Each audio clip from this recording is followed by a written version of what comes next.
সন্তানের বয়স 10 থেকে 18 বছর। তো এই বয়সী সন্তানদের সাথে কিভাবে আচরণ করলে ওরা মা বাবার কথা শুনবে এবং ভালো মানুষ হিসেবে গড়ে উঠবে, এই ধরনের একটা প্রশ্ন ছিল। আশা করছি আজকের ভিডিওটি মনোযোগ দিয়ে আপনারা শুনবেন শেষ পর্যন্ত। দেখেন, কৈশোরকাল অত্যন্ত সংবেদনশীল সময়। এই বয়সী সন্তানের মধ্যে শারীরিক, মানসিক এবং আবেগিক দিক দিয়ে বিশেষ পরিবর্তন লক্ষ্য করা যায়। আর এই সময়টাতে তাদের মধ্যে বিশেষ আচরণ করা অত্যন্ত গুরুত্বপূর্ণ।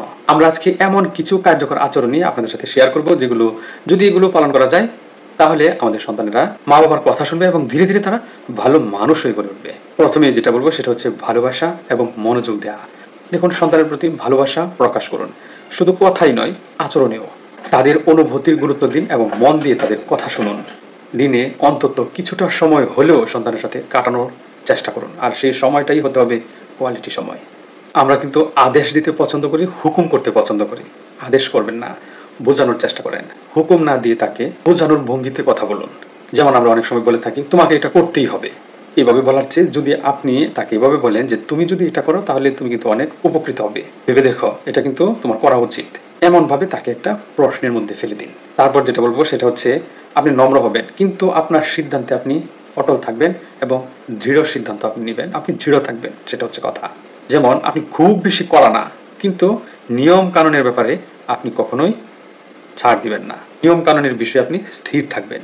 আপনি ভদ্রভাবে না বলার কৌশলটা রপ্ত করে ফেলুন এবং সন্তান যে আচরণ করে সেই আচরণের ভিত্তিতে আপনি একটা যুক্তি দাঁড় করাবেন।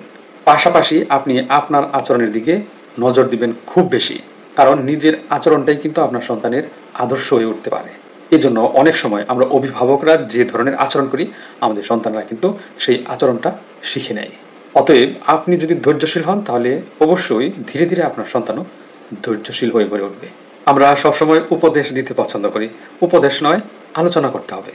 আমরা আমাদের সন্তানদেরকে প্রশ্ন করতে পারি যে তোমার কি মনে হচ্ছে বা তুমি কি ভাবছো এই বিষয়টা নিয়ে। এতে করে তারা কিন্তু নিজের মতামত প্রকাশ করতে শিখবে। পাশাপাশি ওদের মধ্যে কিন্তু গুরুত্ববোধ তৈরি হবে। সবসময় বলে থাকি যে সন্তানের সাথে ছোটবেলা থেকেই এমন একটা সম্পর্কে গড়ে উঠতে হবে আপনার সাথে, বন্ধুসুলভ যেন তার আচরণটা হয়, সে যেন ভালো একজন বন্ধু আপনাকে মনে করে। আমরা অনেক অভিভাবক আছি যারা সন্তানকে অনেক সময় কঠিন শাস্তি দিয়ে থাকি। কঠিন শাস্তি না দিয়ে তাকে ভুল থেকে শেখার সুযোগ দিন, এবং এগুলো কিন্তু আমাদেরকে ছোটবেলা থেকেই চর্চা করতে হবে। যেমন আপনি বলতে পারেন, তুমি এটা করেছো, তুমি কিন্তু এর চেয়েও অনেক ভালো কিছু পারো। এভাবে পজিটিভলি বলে তাকে আপনি আগ্রহ তৈরি করে দিতে পারেন, উৎসাহিত করতে পারেন। অবশ্যই আপনি আপনার সন্তানকে শেখাবেন কিভাবে অন্যের সাথে ভদ্রভাবে আচরণ করতে হয়, কিভাবে মানুষকে শ্রদ্ধা করতে হয় এবং ভুলটা কিভাবে স্বীকার করতে হয়, এবং নিজের ভুল স্বীকার করার পাশাপাশি মানুষের কষ্টটা কিভাবে বুঝতে হয় সেটাও শেখাবেন। অর্থাৎ আমরা আমাদের সন্তানদেরকে সততা, শ্রদ্ধা ও সহানুভূতির শিক্ষা দেব। সবশেষে যেটা বলবো সেটা হচ্ছে, মহান রব্বুল আলামিনের প্রতি বিশ্বাস ও ধর্মীয় মূল্যবোধ সন্তানকে শেখাতে হবে। আমরা আমাদের সন্তানদেরকে অবশ্যই নীতি, নৈতিকতা, আদর্শ, মূল্যবোধ, পারিবারিক মূল্যবোধ, সামাজিক মূল্যবোধ, এই যে ধর্মীয় শিক্ষাগুলো রয়েছে, এই ধর্মীয় শিক্ষাগুলো অবশ্যই নিজ নিজ ধর্মের থেকে আমরা তাদেরকে শিক্ষা দেব। এবং এই যে ছোটবেলা থেকে এই শিক্ষাটা তার সারা জীবনে গুরুত্বপূর্ণ ভূমিকা পালন করবে। আজকের ভিডিওটি আপনার কেমন লেগেছে কমেন্টসে জানাতে ভুলবেন না। ভালো থাকবেন, সুস্থ থাকবেন এবং নিরাপদে থাকবেন। ধন্যবাদ সবাইকে।